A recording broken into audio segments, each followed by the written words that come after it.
Good afternoon. I'd like to welcome everyone to this week's edition of Imperial as One's Belonging series, where we explore the experiences of individuals from the different communities which we represent. And this week, I have the pleasure of introducing Dr. Rasha Al Lamee. And Dr. Rasha, she is a clinical academic intervention in cardiology specialist at Imperial College London. And she's just got such a fascinating story of how she got to where she is and how she gained her sense of belonging. So Rasha would like to welcome you this week and start off by asking you the question about where you got your sense of identity, your sense of belonging, growing up as a child. Thanks very much, Wayne, and thank you very much for inviting me here today. I guess, so my background is that I'm originally from Iraq. I was born in this country, and then my parents went back to Iraq for a few years, and then I came back when I was around sort of 4 years old, and then we've lived here ever since. I grew up in the north in Liverpool, and then my parents moved to Leeds when I went to university, and I came down south for university. And if I'm honest, I think probably I didn't really get my sense of belonging until I moved to London, because I would say that kind of growing up, it was quite unusual being from Iraq and living in kind of Liverpool. The 80s were quite different to how they are now in terms of kind of the integration of ethnic minorities. And I think I always felt a bit kind of, different to where I was living and whether it was my school or kind of the friends I had, etc. And I think it was only till I came to university. So I sort of initially went to university to do preclinical medicine in Oxford, where again, it was kind of, quite unusual to be an Iraqi girl from the north, from a state school in Oxford at the time. Yeah. Then I came to do clinical medicine in London, and that's really when I met lots and lots of different people from lots and lots of different backgrounds, and it kind of no longer mattered to me where I was from. And that's when I think I started to sort of belong, really. So let me just go back a little bit then in terms of just looking at your childhood a little bit in terms of growing up in Liverpool, having spent a little time in Iraq before Iraq kind of like went through all of the changes, which we'll go kind of like discuss. In your schooling, for you, how was school and things for you, and what was the ethos within the family? Did your family value education? How was that, and how did that impact on you? Yeah, so my parents are academics. They came to this country. My dad came to do his PhD. We went back to Iraq and then came back so that my mum could do her PhD, and also sensibly so that we could find a way to come out of Iraq, which was sort of at that point going through the Iran-Iraq war, and it was obviously very difficult times. And so the one thing my parents have absolutely instilled in all of us, actually me and my siblings, is that you get educated and then the opportunity is open to you. So that was something that was absolutely part of our growing up, and actually made me quite a nerd. That was the one thing I understood. It wasn't really about making money, it was about getting educated. And once you got yourself to as well educated as you possibly could, as the world was your oyster. And so to kind of come back to my background, so my grandmother can't read or write, my mother has a PhD. Yeah. And it was really the generation in the Middle East particularly, and I guess across the world, where education was being instilled into people. And so that's something I've taken to my son. It's absolutely part of what I still fundamentally believe. If we educate the world, the opportunity, the barriers break down.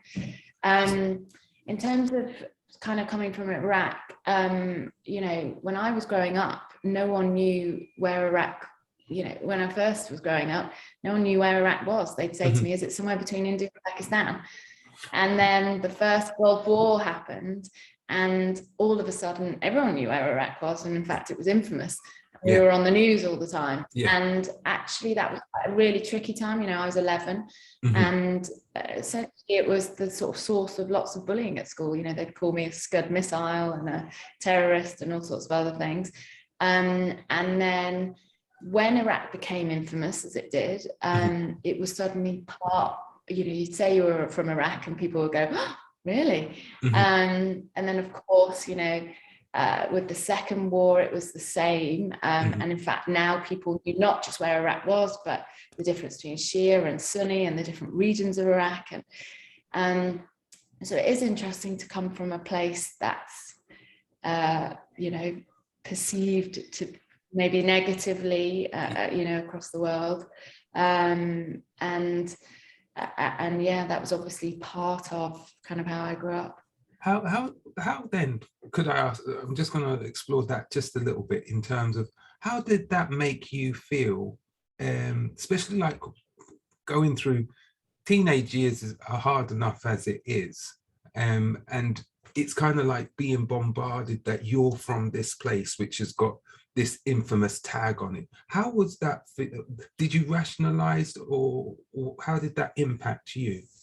Yeah, so I think you know, you were a kid, so you probably I don't know how much I thought about it, but it was hard because so I mean, as we all are, we all come from backgrounds where you know, people are incredibly proud of where they're from.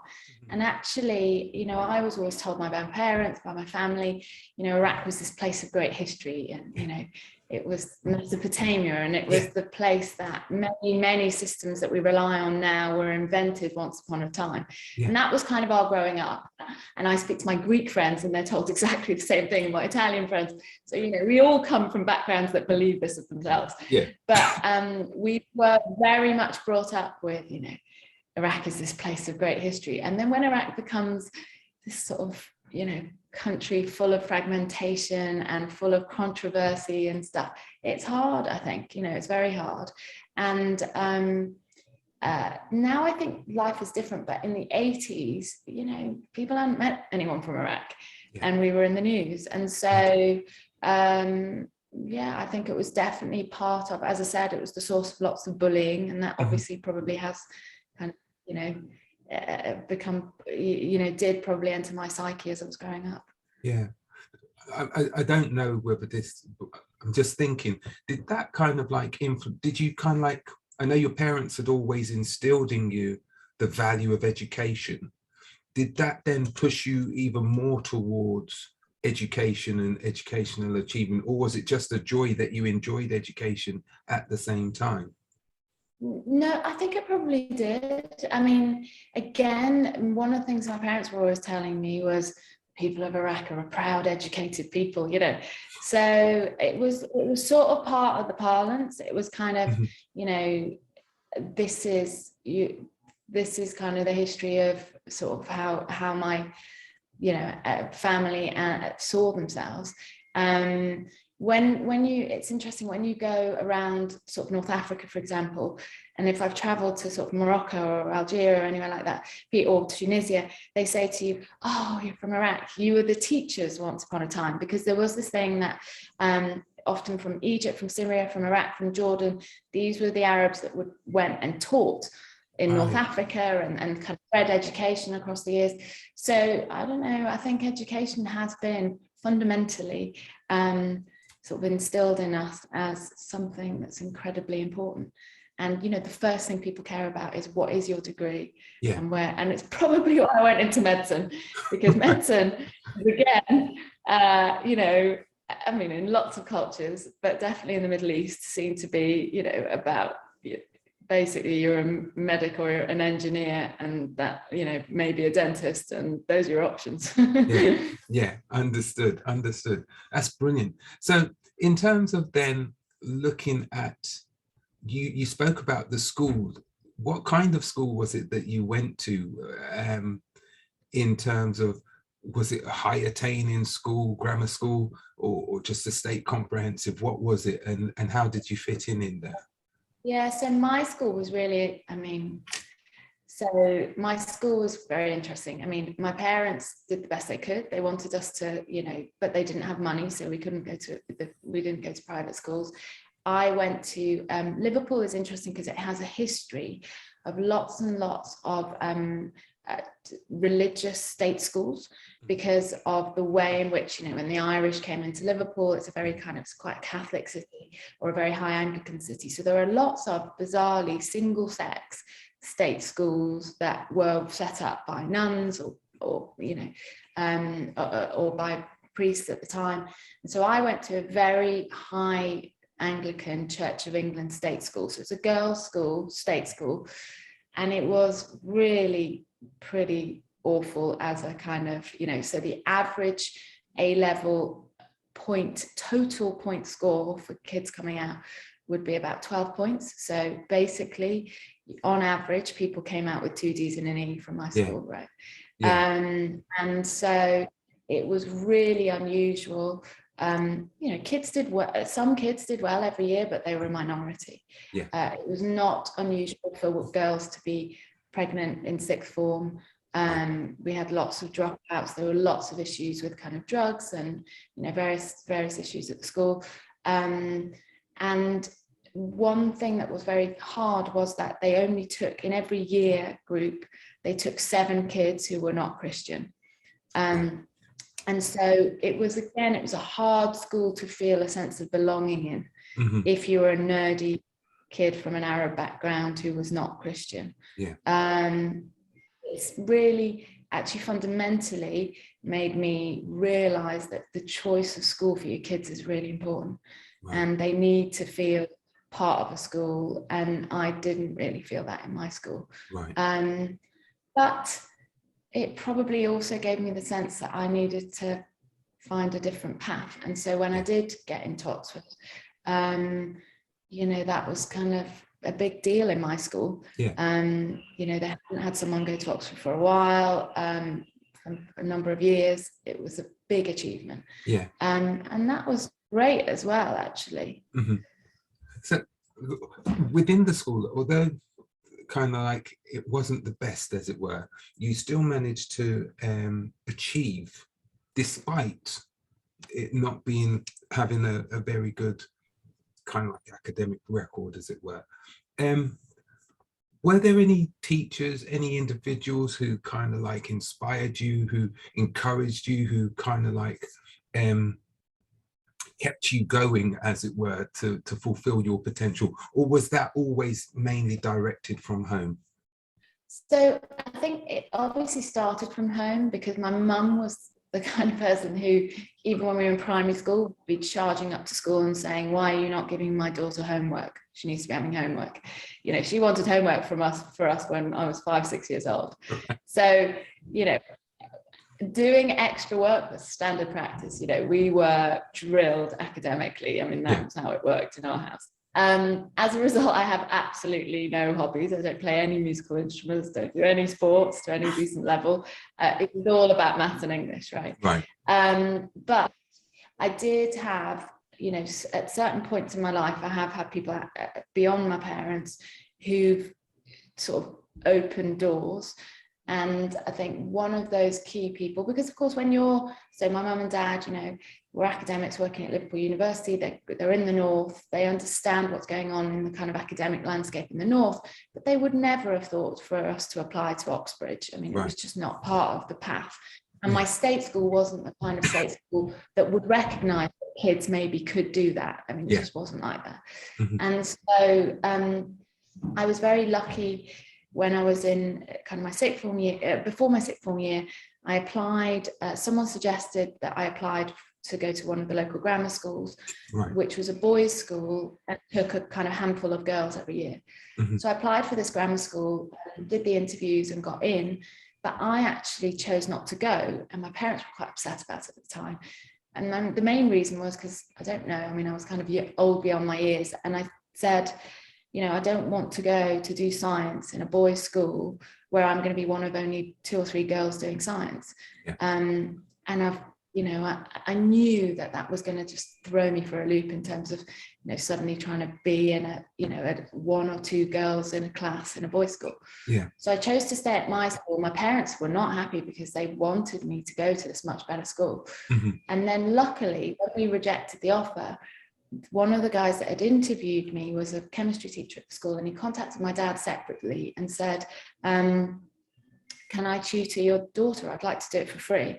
Mm-hmm. I kind of, for whatever reason, he saw something that he was one of those, you know, the sort of teachers that teaches from the heart. And for some reason, he decided he fancied teaching me.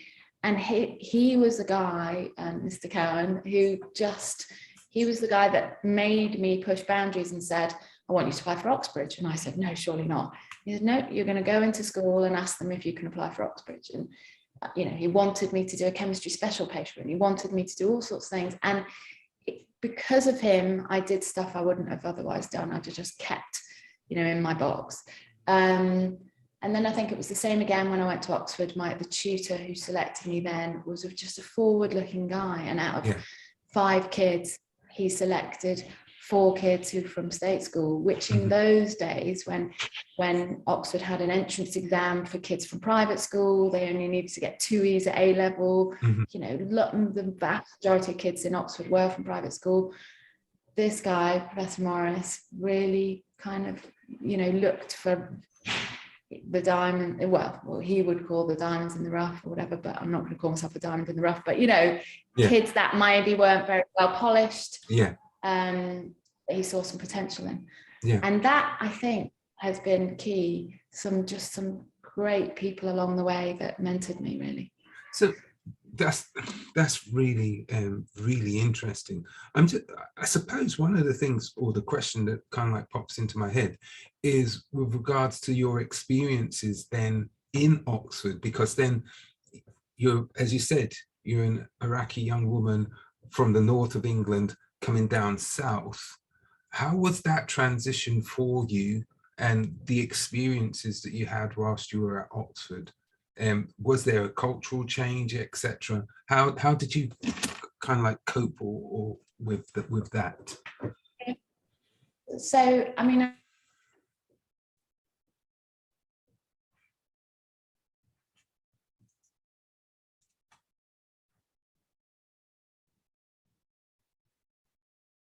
now, I bet my experience is not different to lots of people at the time. And then people would be at pains to tell you what school they went to. And I did not get it. I didn't understand it, right? Because when they would say to me, you know, I went to Eton or Harrow or Winchester or all these various schools, I had never heard of these schools. And I had no understanding of the connotations of those schools, you know, beyond it being a school. I didn't understand that put them in a certain social class or certain kind of level of privilege. And I'd be like, I went to St. Hilda's in Liverpool. Why did you go up in Liverpool? You know, I didn't understand that the question of which school you meant that they would understand your background. Right. And suddenly I'm thinking, well, I don't get the chat about all of this, and I'm trying to learn. And then I think what happened to me and lots of people, I think, in retrospect, having spoken to lots of people over the years in my life, is you suddenly have this realization that you were, you know, I was incredibly privileged and happy with my childhood. We didn't have loads of money, but we came from an incredibly stable background and very loving parents who really cared about trying to, you know, give us the most they could. And then you started to understand that, you know, people's backgrounds was that they had been skiing since they were a 3-year-old, and they went on sailing holidays, and they didn't need to work over the summer because they were from very wealthy backgrounds. And then I think, in a way, my sense of belonging was kind of even more challenged, because when I would go home back to the north, I'd be exposed to all of these things in university, and it kind of made a conflict for me back home, because you didn't know where you wanted to be really and where you felt comfortable anymore. And that's, I think, just part of growing up, right? And starting to not be intimidated by what you didn't have, and start to think about kind of what you want for your future, and also understand that, you know, your background doesn't totally define you. I mean, it makes you who you are, but it's not the be all and end all, really. Okay. and you were studying quite a competitive field in medicine itself. What was it like on the course, in terms of representation, in terms of how did that feel for you going through that experience? So I would say that probably of all the courses, medicine and probably engineering in Oxford were probably the most diverse, right? I mean, right. let's face it, the PPE course was not diverse, right? I mean, that was like schoolboys from Eton who all wanted to be, you know, the next Boris Johnson or the future Boris Johnson. So, you know, medicine was a pretty decent course for being diverse, I'd say. What I think was interesting is when you're like, you know, a kind of pretty achieving student in an underachieving school, I think I probably went with a sense that I was some kind of genius. And then I got to Oxford and suddenly very quickly realized I was very average. Right. There were much, much smarter people than me. And so there was a kind of a culture shock there as well, because, you know, I was by far not the top in the course. And, you know, it was incredibly academically intense and very, very, very challenging. So, and that side of university, I think, is fantastic. I mean, the meritocracy of kind of academic institutions on that level is great, right? I mean, it's you kind of to try and rise to that challenge quickly. And yeah, so I think, you know, then obviously I then came to do clinical medicine in UCL, where, you know, diversity was never an issue, and where I think, you know, students were from all sorts of backgrounds, and it was whether it be academic, you know, educationally or sort of ethnically. In terms of medical profession, it does appear that it's quite diverse, as you said. Yeah. How do you feel as a woman, as an Iraqi woman, you fitted in within the science, within the field of interest which you're in cardiology? How has that how has that been for you? Yeah, so interestingly, I've got why, but I've chosen a sphere of medicine where there are very few women. Right. So interventional cardiology, women make up just about a bit less than 6% of the work. So female cardiologists in the UK, we are about just a bit less than 6% basically of the overall workforce. So it's a very male-dominated speciality, and that's a conversation that's going on all the time within cardiology, and there are lots and lots of people trying to get more and more women into interventional cardiology, which is what I do. And for me, I think I've not really been someone who worries about that. Okay. I have some fantastic male colleagues, and the only time I think it's ever felt different being a woman is when I was pregnant, when I had my son, because I do a very intense, you know, the work I do means that my on-calls are 24-hour shifts where or it depends on the weekday, but nighttime shifts where you're at home and you get called in when someone's having a heart attack to operate on them. And so obviously that does require some logistics, and that can be a bit harder as a woman. And of course, as with all of us, there have been points in my life when I've experienced prejudice, for sure.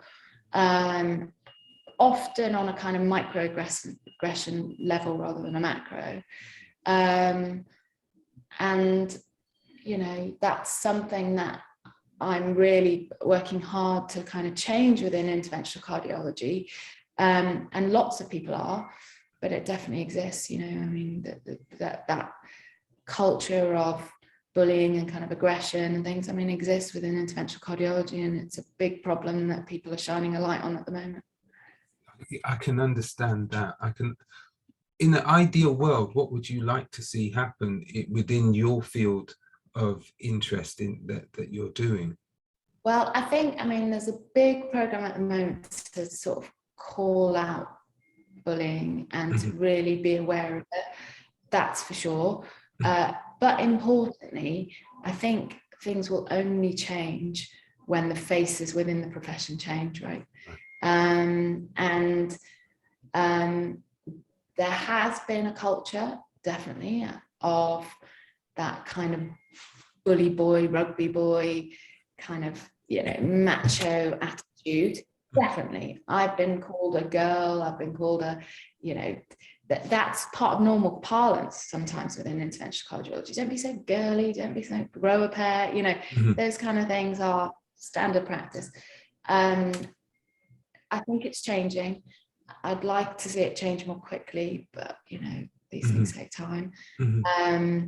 But for the first time in the last couple of years, people are starting to finally recognize that these things aren't acceptable. And so I hope for future female interventional cardiologists, things will be quite different. So I'm going to ask, because the title is belonging, do you feel like you belong within the field of cardiologists, having described it the way that you have? Do you feel that you have a sense of belonging there? And if so, what is it? What aspect of it makes you get that sense of belonging? I do actually, and I do because I think myself, I definitely not just me, but me and quite a few other people are hopefully trying to change how it looks, right? So, and I think there's a momentum for that. And so, yeah, I don't belong in old school interventional cardiology, but I also don't think old school interventional cardiology is the future. Right. So I really get a kick out of people saying, I look up to you, or I this or that, I saw you do this, and that's just fab. And I think increasingly that's how things are changing. So yeah, no, I do feel, and I think as you get older, I mean, I'm 43 years old now, you start to realize that if you don't belong, you have to change the place you're in, right? Right. You have to make it change so that you feel you belong. Yeah. And so that the future generations don't feel they don't belong, right? So, and I definitely feel that in the culture of my research group, in the culture of lots of our kind of junior fellows and stuff around us, they are different, and they are hopefully able to speak up in a way that my generation maybe didn't. So, it is changing, and it'll continue to change, I think. That's brilliant. I like that, making almost be the change, but make the change that you want to see. You have to be more proactive in your outlook, and making it happen. And I think if you run away from those places, if you find a place where you absolutely belong and everyone looks exactly like you and behaves exactly like you, I mean, life's a bit boring if you do that, right? It's safe, and it's a kind of safe space, but it's not challenging.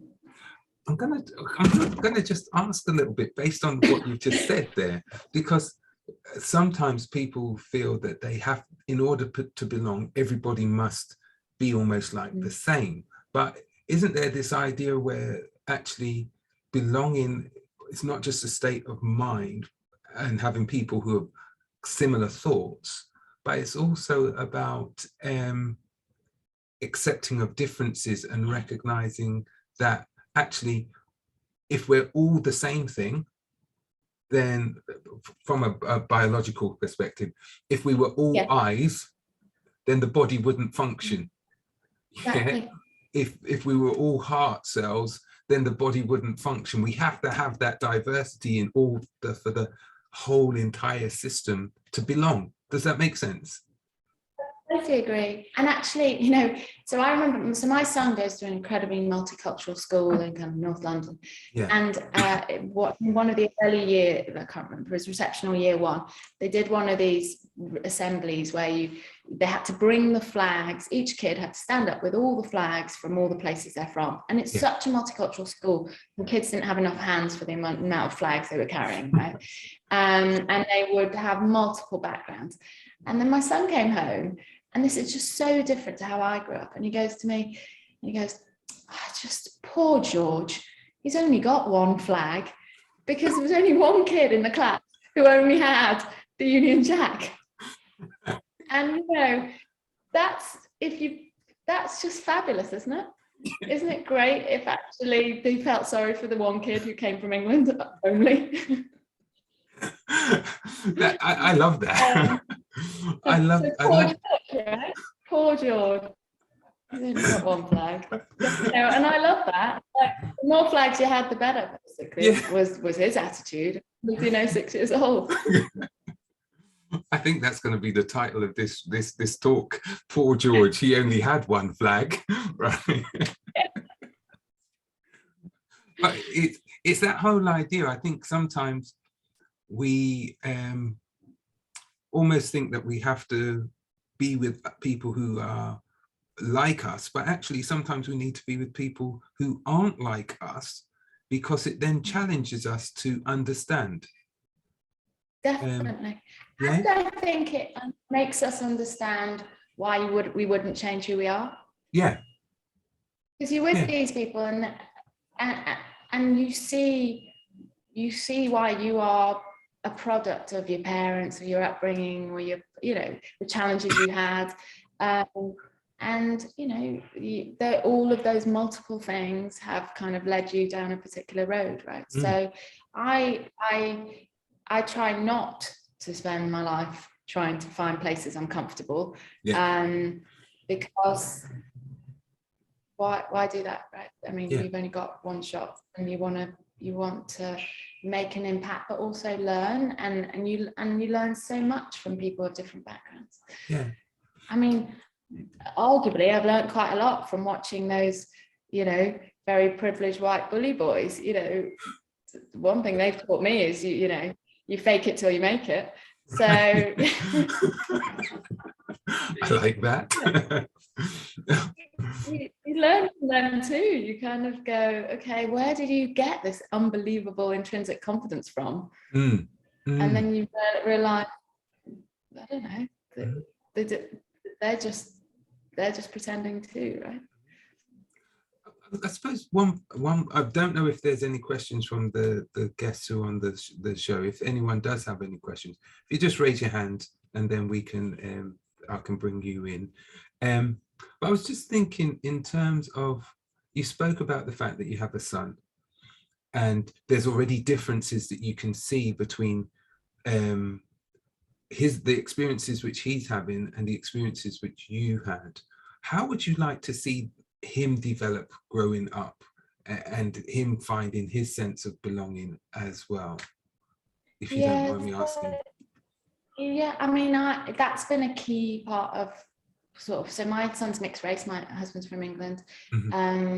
He very much is aware of the different cultures and how he's a blend of that, and that's been a big part of hopefully how we brought him up.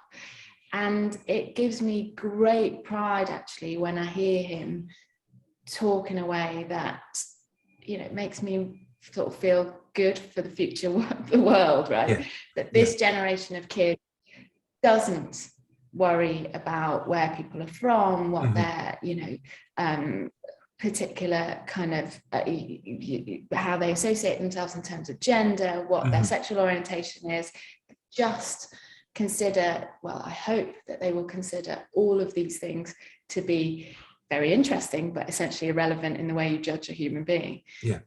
So he's reading To Kill a Mockingbird at the moment, and it's just so interesting to watch him read it, because, for example, he says, "Oh, mommy, there's words in this that I shouldn't read," And I say, "No, but you have to read it." And he says, like, he was reading aloud to me the other day, and he said, "Oh, but can I say this word?"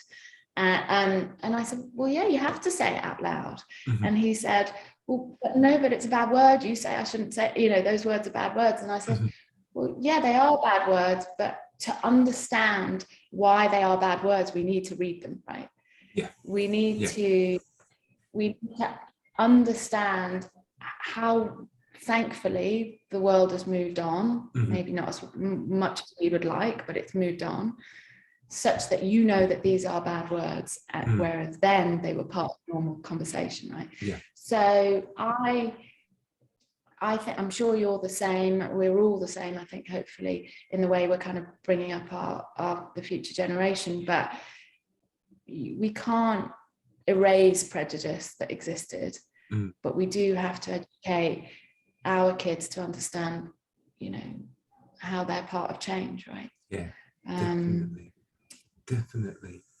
I'm going to ask one final question, and that question is, if you had any advice to give to your like 16-year-old self, what would that advice be? If there was only one or two things that you could say to your 16-year-old self, what would it be? So I think I'd have told myself to have a more confident, you know, well, at 16, I was definitely, you know, I was not an unconfident kid, absolutely not. But there were lots of scenarios that I probably went through as a young adult and then later on, where I immediately was aware of how I didn't fit in and why I didn't fit in. And that obviously made me behave differently. And I wish now I just really tell myself, you know, don't worry about it. You know, that's tall and don't be intimidated. Because the sort of things that intimidated me then would never intimidate me now, right? It's quite nice when you grow older and you realize that, of course, we all still have moments that intimidate us all the time, but just the tiniest things would throw me off when I was 16. and I wouldn't allow that to happen now, right? I wouldn't. I just and I think I wish I'd enjoyed more experiences then that would have otherwise worried me. You know, every time I was in a kind of posh situation that felt weird and strange to me, I'd be very acutely aware of why I didn't fit in, when I should have just enjoyed it. I think that's what I'd say. So from every experience, there's something to learn, and so embrace it, even if embrace those experiences. Exactly. And, you know, shrug it off. You know, there's some of those comments that were made, the various things that would kind of upset me then. You know, you just got to on, don't you? More recently, I was in Greece over the summer. And I got up from a table and came back to the table where there were some people on the table that I didn't know, but they'd been invited to join us by our friends. And the person who'd been sat at the same table with me went to, you know, order their meal from me because they assumed I was the waitress. And so, you know, those moments happen till you're old age, I think. And so my 16-year-old self would have just melted. My 43-year-old self said, well, excuse me? And the person said, well, of course I assumed you're a waitress because you're brown and we're in, you know, you've got brown hair and we're in Greece. And I said, well, that was an incredibly racist and incredibly rude thing to say. Yeah. The end, right? Yeah. I'm not, you know, you don't get to assume I'm the waitress just because of the way I look. You know what I like about that is that I know it's with years of experience, but it was about that boldness to call it out, call it for what it was, you know, and not but still. It's scary doing that, right?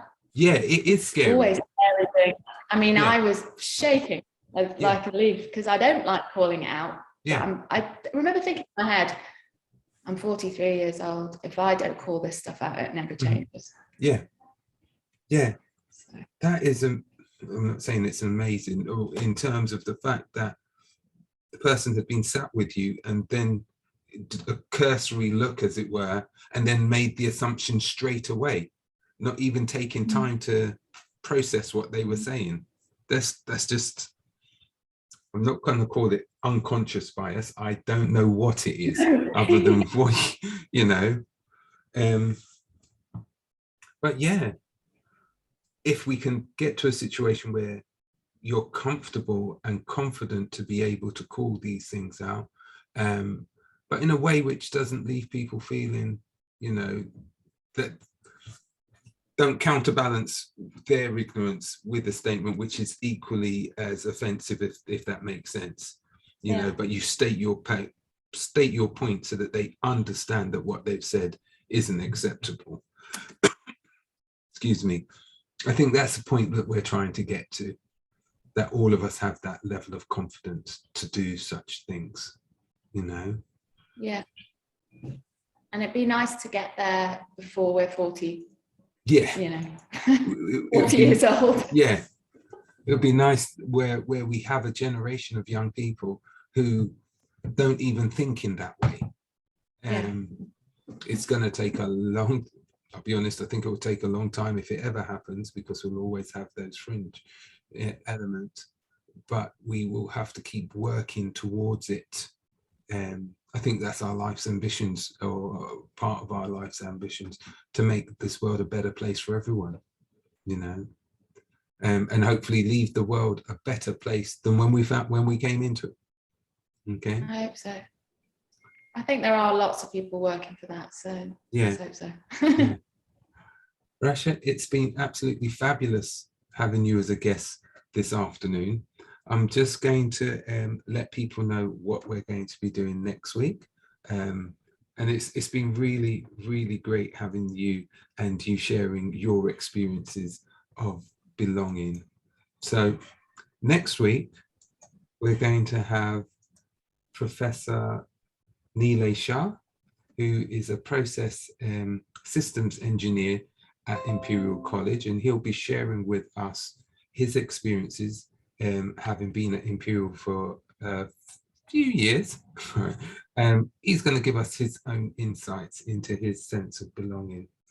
And then if you haven't seen it, you can visit our YouTube site, which is tinyurl.com/belonging-IAO, where this video and other videos will be available for you to view at any time. So thanks very much. I'd like to see you all next week. And Rasha, thank you once again for sharing your belonging story with us. Thank you, Wayne. Thank you.